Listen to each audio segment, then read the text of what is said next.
what is God's purpose of sin on earth? Is there sin in heaven? So the problem of evil, a little bit, like what, or what's it doing? If everything is about use and everything is about form and everything's about function, we got what's it doing on earth? What's sin? So let's define sin. How do you guys want to define sin? Doing evil intentionally, right? Doing something what's evil intentionally. I guess anything that's against God's plan. Yeah. Okay. What about this? When you guys answer the question, first say what you think sin means, and then what's it doing on earth, and is it doing anything in heaven? So, you want to, Karin? Can we start with you this time since we started with these guys last time? What do you think? Is there what's sin doing? What is sin, and is there sin in heaven? The sin trifecta. I think from the question, maybe first thing I would want to make clear that Swedenborg learned is God did not create sin. He did not create sin to be a part of creation. Like that wasn't God's plan to like make us and then have this thing sin that we have to deal with.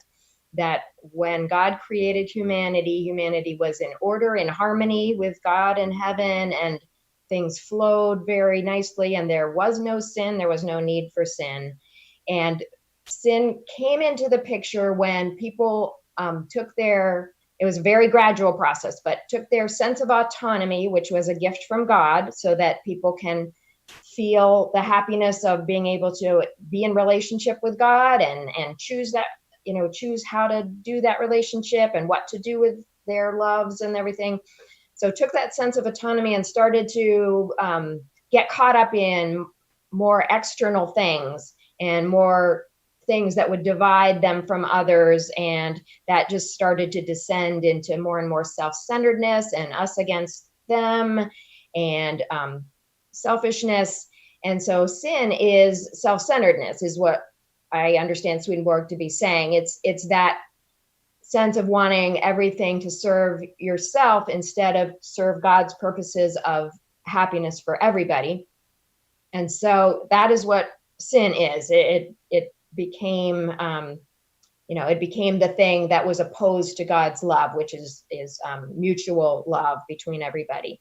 And so God did not, so there's not a purpose to sin in the sense that God put it there, but now that we do have sin that we need to get out of, God will bring good out of all the struggles we go through, and the way our self-centeredness will kick up and mess in our lives. The purpose there of going through those struggles is for us to recognize the destructiveness of self-centeredness and then choose to reject it and choose to let God pull us out of it.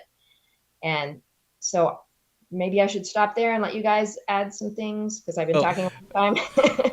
No, I wouldn't say that at all, except for that one of us just said like, "Oh, she said the thing I was going to say." Yeah. No, but that was She said it all. that was a great summary, and it got me thinking. I started to write down like diving into the like what function does if we're saying sin. If I'm going to be saying sin is is evil, right? It is harm happening. What's that doing on earth? I think the four things I've heard Swedenborg say is what is the function of it. One is evils have to be seen to be removed. So that could be in two ways, and maybe some of this will repeat what you were saying, Karin, but I'll just go through it. Seen to be removed. Both you have to like if you're going to be someone who regenerates and gets it out of yourself, you have to realize that it's in there and want to fight against it. And at times, the only way that can happen is you lose your temper. I'll give a mild example. You lose your temper, and then you realize, oh, this is in me. And if you never recognized that it was in you and were willing to consciously turn yourself against it and fight against it, that would have stayed in your soul. Swedenborg often compares it to an infected wound that actually would be death spiritually for us if it didn't come out. So it's vitally important that it comes out. Also, on the grand scale of humanity, I feel like when an atrocity happens, I'm not saying it's not every bit of an atrocity for everybody that's going through it, and I can't get in there and say, oh, it's okay or whatever. I do know that when that happens, the whole human race reacts to that. Don't we constantly refer back to things like Holocaust and to say, look, that was so evil. And now anything that might be attached to that, we know is evil, and that informs who we are going forward. And we can't see it as much, but there's definitely self-reflection the whole human race has to do. So that's the evil. That's the first one, seen and removed. I didn't actually have time to write them down, so we'll see if I remember. But the second one is you have to know the contrast. You have to be able to know what is good and what is evil. Swedenborg talks about conscience itself is being able to know the difference, and if you don't see that temptations do this in us when we go through these hard times in life, because you have to know what is not happy and what's not blessed in order to have an actual exquisite perception of what happiness is, which allows you to do the heavenly state. Evil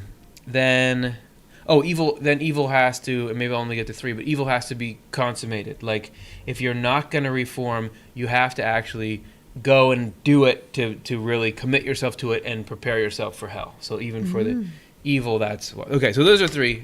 Who cares what the 4th one was? So that's a couple of thoughts on sin. You guys have anything you want to add to that one before we move on? The one about it needs to be seen and to come out is what came to mind for me, and I just love the language in the old translation that Swedenborg says that it needs to come out lest it fester within. Yeah. And I love that, lest it fester. So that, just in order for it not to become poison in your whole system, it's got to come out to be seen, right. And so you can get rid of it. Is there sin in heaven? Oh, we didn't. Just yesterday in a sermon I was listening to, it was talking about lower angels thinking that they needed to go talk to the higher angels and tell them, how they should be doing their job. And that was interesting to me. From Swedenborg, right? Yeah. So I wouldn't call that a sin, but I would also call it somewhat, pride of self-intelligence, sure. or something, so we're not necessarily all perfect all the way in, because if we're improving for eternity, then that means there's some imperfectness that needs to be handled as we're on our spiritual journey. But that's not sin. I would say that there's probably not sin in heaven. Okay. And so sin being, what's your definition? My definition of sin is, anything that's against God and God's plan, and anything that's... So the way that Karin referred to it as just self-centeredness. Chris, what's up with that? Is there what's the purpose of sin on earth? Is there sin in heaven? I guess we're kind of moved on to that. Yeah, it's like nothing ever happened. Thanks, everybody. Here we go. Hey, there we go. Hey, and feels good to be back. Yeah. So when I think about sin, I think putting your needs and yourself far above and beyond anything else of anyone else.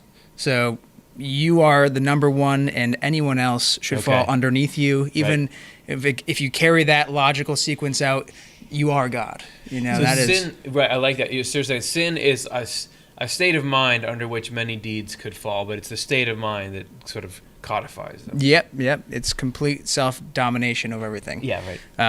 And there is definitely none of that going on in heaven amongst the angels. But Swedenborg does say that angels go through different states where they feel and perceive closeness to the Lord based upon how just the quality of love and faith that they're kind of endowed with at the time. But as they have more of a sense of self throughout different changes of state, that makes them feel a perceived distance from the Lord. Yeah. So, but I don't think it ever gets to the point where angels become hellish. It just is just a perception of closeness or somewhat less close states to the Lord. That perceived distance is what causes spiritual night and day, spiritual summer and winter. But he does say, think of it, you're, as being like you're closer to the equator, where there's the winter, but it's not winter. Yeah. You know?